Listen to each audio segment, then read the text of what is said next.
Today, Caroline is having her tonsils taken out. She and her mom arrive at Springfield Clinic's Ambulatory Surgery Center, where they check in at reception, then visit the greeter's desk, where they are given an alert buzzer to let them know when it's their turn to go back. After they are buzzed back into the surgery center, the nurse takes Caroline to be weighed, then to measure her height and see how tall she is.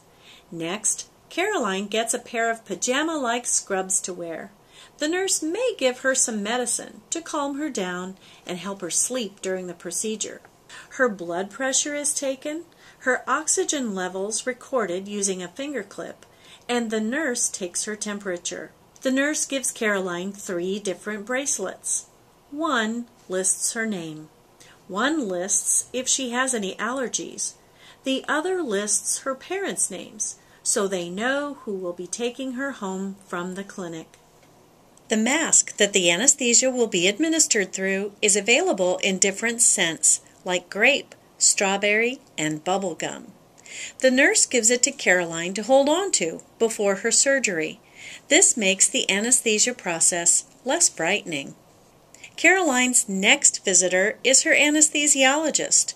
He asks if she's ever experienced any complications with anesthesia and discusses the anesthesia plan for this procedure with her mom.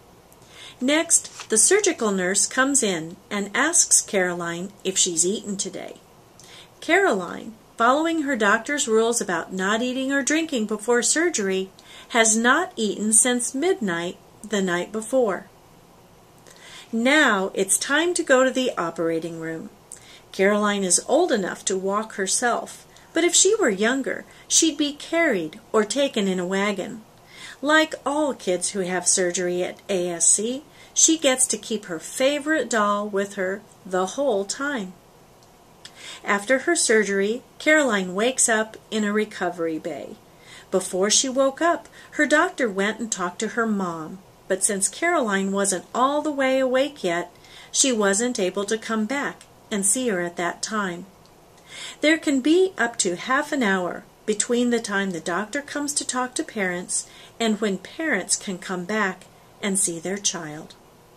Now that Caroline's more awake, her mom gets to come back and see her.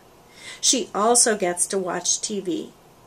After some more rest, a drink, and a popsicle, it's time for Caroline to go home. She gets to ride out in a wheelchair, and after that, it's back home.